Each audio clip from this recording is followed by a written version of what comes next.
Une albinos ne peut pas venir me défier dans ma propre maison. Même s'il faut que j'aille voir un marabout, j'irai. Tu ne seras jamais qu'une bonne à rien. Hors de ma vue. Écoute-moi bien. Je ne paierai plus tes cours du soir. J'ai mes propres enfants à gérer. S'il vous plaît, ne m'obligez pas à abandonner mes études, je vous en supplie. Dans un village calme, loin des grandes routes, une petite fille albinos grandissait avec des rêves simples.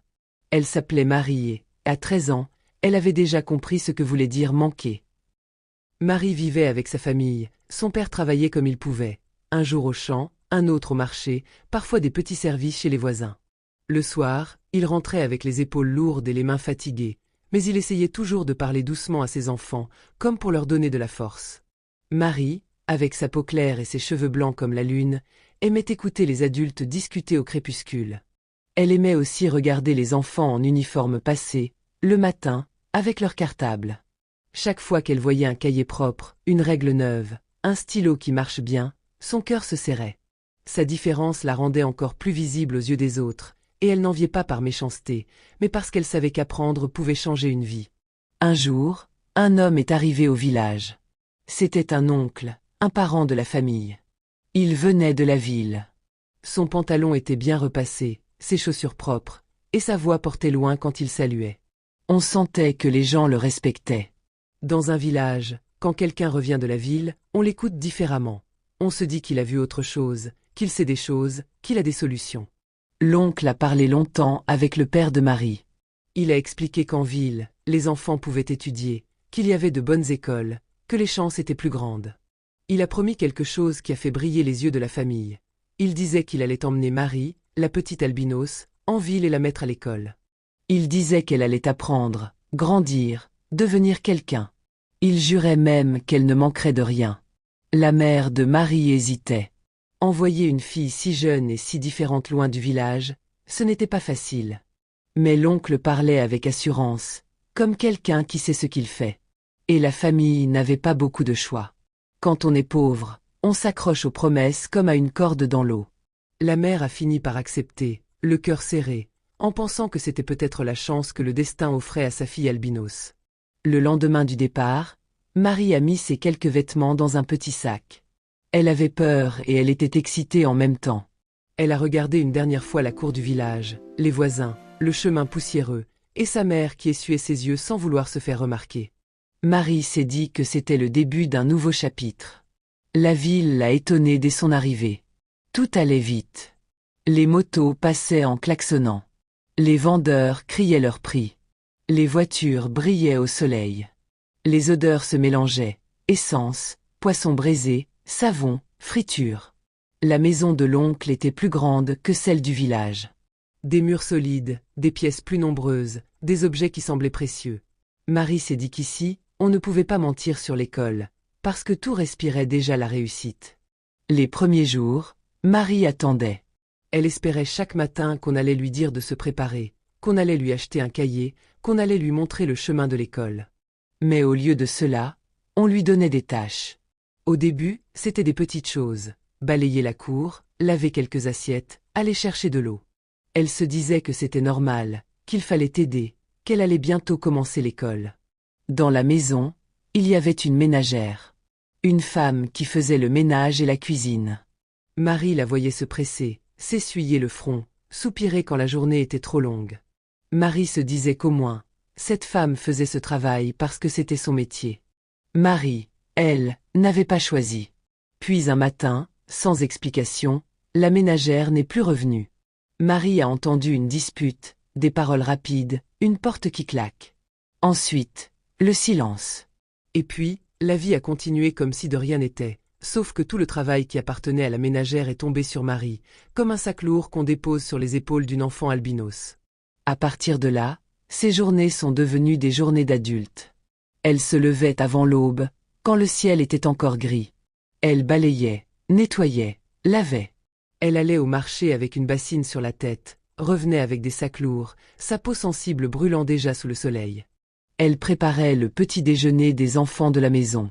Ensuite, elle les accompagnait à l'école, en marchant vite pour ne pas être en retard. Chaque matin, Marie posait ses yeux sur les grilles de l'école. Elle regardait les enfants entrer, rire, courir. Elle les regardait s'asseoir dans des salles où il y avait des tableaux, des craies, des professeurs. Elle se disait que ce lieu aurait pu être le sien. Mais elle restait dehors, attendant que la cloche sonne, puis elle repartait seule à la maison pour continuer le ménage. À midi, elle repartait chercher les enfants. Le soir, elle préparait le dîner, lavait les uniformes, rangeait les cahiers des autres. Elle grandissait au milieu des études des autres, sans pouvoir toucher à la sienne. Les années passaient comme ça, et Marie se transformait en silence. En grandissant, elle avait déjà les gestes rapides, les yeux qui évaluent, le corps qui anticipe. Elle savait d'un coup d'œil si la maison était propre, si la sauce manquait de sel, si l'eau allait finir trop tôt. Sa fatigue n'était pas une fatigue d'enfant, c'était une fatigue de quelqu'un qui ne se repose jamais. Dans la maison, les enfants du couple grandissaient. Ils avaient de bonnes notes.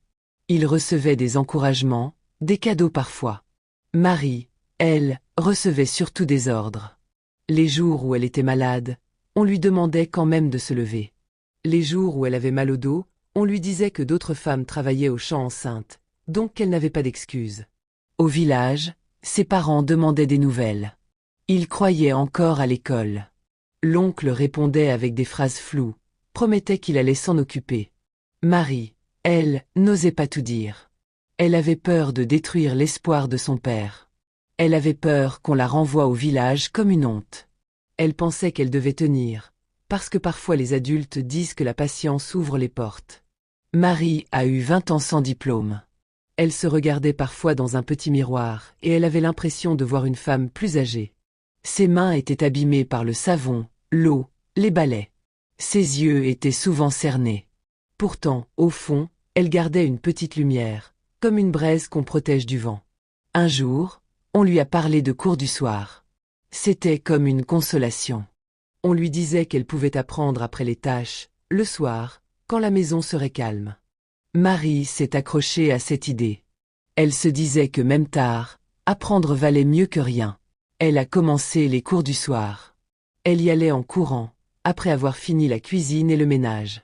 Elle arrivait parfois essoufflée, avec l'odeur du feu et du savon sur elle, mais elle s'asseyait et elle écrivait avec sérieux. Elle aimait le bruit du stylo sur le papier. Elle aimait comprendre. Elle aimait sentir son cerveau s'ouvrir comme une fenêtre. Et elle était douée. Très douée. Les professeurs le voyaient. Les autres élèves le voyaient. Marie rattrapait vite ce qu'elle n'avait pas eu. Elle lisait, elle retenait, elle progressait. C'est là qu'elle a rencontré un garçon qui la respectait. Il la saluait correctement, il l'écoutait, il la voyait comme une personne, pas comme une servante. Il parlait parfois après le cours, sur le chemin, quelques minutes. Marie ne pouvait pas rester longtemps, parce que la maison l'attendait toujours. Mais ces minutes faisaient du bien. Elles lui rappelaient qu'elle existait. Les années ont continué. Marie a atteint un niveau où ses résultats devenaient visibles. Et c'est à ce moment-là que les paiements ont cessé. Sans grande explication, on lui a dit que c'était trop cher, qu'il fallait attendre, qu'on verrait plus tard.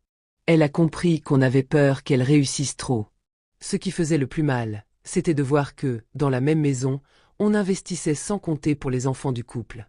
Ils ont passé leur bac. On les félicitait. Puis on a commencé à parler de l'Europe. De grandes écoles. De gros montants. On parlait de 20 000 euros, de 30 000 euros comme si ce n'était rien. Marie entendait ces chiffres pendant qu'elle frottait le sol, qu'elle tournait la sauce, qu'elle lavait des assiettes. Les enfants sont partis en Europe. Ils ont réussi. Ils ont obtenu des diplômes. Ils sont devenus des gens importants. On parlait d'eux avec fierté. On disait que la famille avait réussi. Marie, elle, avait déjà la trentaine. Elle était toujours dans la maison. Elle savait préparer toutes les fêtes, organiser toutes les grandes journées, faire briller la maison comme si c'était un hôtel. Quand des invités venaient, elle faisait tout, mais elle restait invisible. Marie a compris qu'elle vieillissait là, sans vie à elle. Elle a compris qu'elle n'avait pas de futur dans cette maison. Elle ne pouvait pas construire un couple, ni une carrière, ni même un rêve, parce qu'on la gardait comme une chose utile. Un soir, elle a senti quelque chose se briser.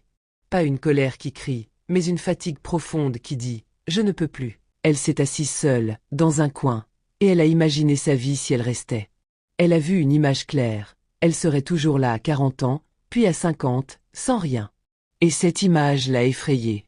Elle a repris contact avec l'ami rencontré au cours du soir. Entre-temps, lui avait voyagé en France. Ils s'appelaient de temps en temps. Ils avaient appris à se connaître par la distance. Il lui demandait comment elle allait, et elle répondait souvent en minimisant, parce qu'elle avait honte de raconter sa situation. Mais un jour, elle a décidé de dire la vérité. Elle a expliqué sa vie. L'homme a compris. Il lui a parlé avec respect. Il lui a proposé une issue, venir en Europe, recommencer, respirer. Il avait cherché pendant un an un réseau pour la faire venir car c'était une fille désintéressée, altruiste et profondément gentille qui méritait le bonheur. Ça a pris du temps. Des démarches, des papiers, des peurs. Marie a fait tout ça en secret, avec prudence. Elle savait que si la famille l'apprenait, elle serait arrêtée, humiliée, enfermée dans des tâches encore plus dures. Alors elle a avancé doucement, comme quelqu'un qui marche sur des œufs. Quand le moment est venu, elle est partie. Le jour où elle a quitté la maison, elle a senti son cœur battre très fort. Elle n'était pas sûre de ce qui l'attendait. Mais elle savait une chose, rester, c'était mourir à petit feu. Marie est arrivée en Europe et son ami Marc l'attendait avec le sourire. Marie a découvert une autre vie. Le froid la surprenait. Les rues étaient grandes et silencieuses la nuit. Les gens marchaient vite, concentrés. Les bus arrivaient à l'heure. Elle avait l'impression d'être dans un monde organisé, mais elle se sentait petite, comme une feuille dans un grand vent. Elle a appris à se repérer. Elle a appris des règles. Elle a commencé à travailler, à se former. Et surtout, elle a commencé à se reposer, même un peu. Juste dormir sans avoir peur qu'on la réveille pour laver une marmite. Juste manger sans compter les portions des autres. Au bout de quelques semaines, elle a eu envie de faire ce qu'elle n'avait jamais pu faire librement. Saluer ce qu'elle appelait frères et sœurs, les enfants de l'oncle. Elle a voulu être polie, montrer qu'elle ne les détestait pas, qu'elle n'était pas partie pour se venger. Elle a téléphoné pour dire qu'elle était arrivée et qu'elle espérait qu'ils allaient bien. La réaction a été violente. Lundi, tu m'appelles avec quel numéro? Tu as fait comment pour venir ici? C'est une blague, j'espère? L'autre dit, comment tu as pu avoir un visa? Une villageoise comme toi? À qui as-tu laissé les parents? On lui a reproché d'être partie. On lui a reproché d'avoir abandonné les parents. On lui a parlé comme si elle avait commis un crime.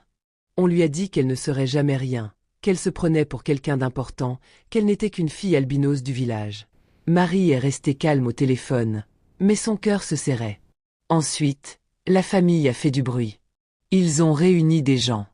Ils ont appelé en Afrique. Ils ont demandé où elle était. Comme si elle s'était évaporée. C'est là que l'oncle a appris qu'elle était partie depuis un mois en France. Il pensait qu'elle avait juste fui au village, donc n'a pas cherché à la retrouver. Mais non, elle était en Europe. Les insultes ont continué. Les menaces aussi. On lui a dit qu'elle devait revenir. On lui a dit que sans eux, elle ne serait rien, qu'on ne connaît pas les albinos dans ce pays-là, qu'elle serait stigmatisée. On a essayé de lui faire peur. Marie a pleuré, mais elle n'a pas reculé. Les premiers mois en Europe ont été durs. Pas parce qu'elle regrettait, mais parce que tout est difficile quand on recommence à zéro. Pourtant, chaque difficulté était une difficulté de liberté. Travailler dur pour soi, ce n'est pas pareil que travailler dur pour quelqu'un qui te méprise. Elle a progressé. Elle a appris. Elle s'est stabilisée. Elle s'est mariée avec l'homme qui l'avait aidée. Elle a fondé une famille. Elle a eu des enfants. Et quand elle regardait ses enfants dormir, elle se promettait une chose. Personne ne leur volerait leur enfance. Personne ne leur volerait leurs études. Personne ne leur volerait leur dignité. Des années plus tard, une nouvelle est arrivée. L'oncle était mort. Marie a été surprise par ce qu'elle a ressenti. Elle n'a pas sauté de joie. Elle n'a pas non plus joué la grande triste devant tout le monde. Elle a simplement senti un mélange compliqué, partagé entre tristesse et sentiment de liberté. Malgré tout, elle a pensé qu'il fallait faire ce qui est correct. Elle a voulu contribuer au deuil. Elle a voulu aider, parce que c'est aussi comme ça qu'elle avait été élevée, faire sa part, même quand la vie n'est pas juste. Elle a annoncé qu'elle voulait participer, peut-être même rentrer au pays pour le deuil. Mais au lieu d'un apaisement, elle a reçu le rejet. On l'a traitée comme une paria. On lui a fait sentir qu'elle ne devait pas se montrer. On lui a rappelé d'où elle venait, comme si c'était une faute. On a parlé d'elle comme d'une villageoise albinos qui n'aurait jamais dû se retrouver là où elle était aujourd'hui. C'est à ce moment-là que Marie a compris quelque chose d'important. Parfois, certaines personnes ne veulent pas la paix.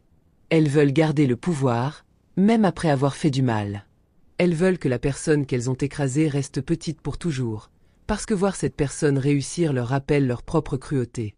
Marie a pris une décision simple, mais forte. Elle a coupé les ponts. Elle n'a pas fait de cris, ni de longs messages. Elle n'a pas cherché à convaincre ceux qui ne voulaient pas entendre. Elle a juste fermé la porte, pour protéger sa vie et son cœur. Elle a continué d'avancer. Avec le temps, elle a commencé à raconter son histoire à ses enfants, doucement, avec des mots adaptés, sans haine. Pas pour qu'ils détestent, mais pour qu'ils comprennent la valeur de la dignité et de l'école. Elle leur disait que l'instruction est un trésor, et qu'on ne doit jamais laisser quelqu'un enfermer ton avenir. Et parfois, quand elle repensait à la petite fille albinos de 13 ans qui quittait son village avec un sac léger et un grand espoir, elle avait envie de lui dire « Tu as survécu. Tu as tenu. Tu as réussi. » Marie n'a pas gagné parce qu'on lui a donné une chance. Marie a gagné parce qu'elle a refusé d'abandonner, même quand le monde lui disait qu'elle ne valait rien. On peut voler du temps à une personne, lui voler l'école, lui voler la jeunesse, mais on ne peut pas voler sa valeur. La dignité n'a pas de prix, et la patience ne doit jamais devenir une prison. Aider ne veut pas dire se laisser briser. Quand une porte reste fermée trop longtemps, il faut parfois la défoncer. Merci d'avoir regardé cette vidéo. À bientôt pour de nouvelles.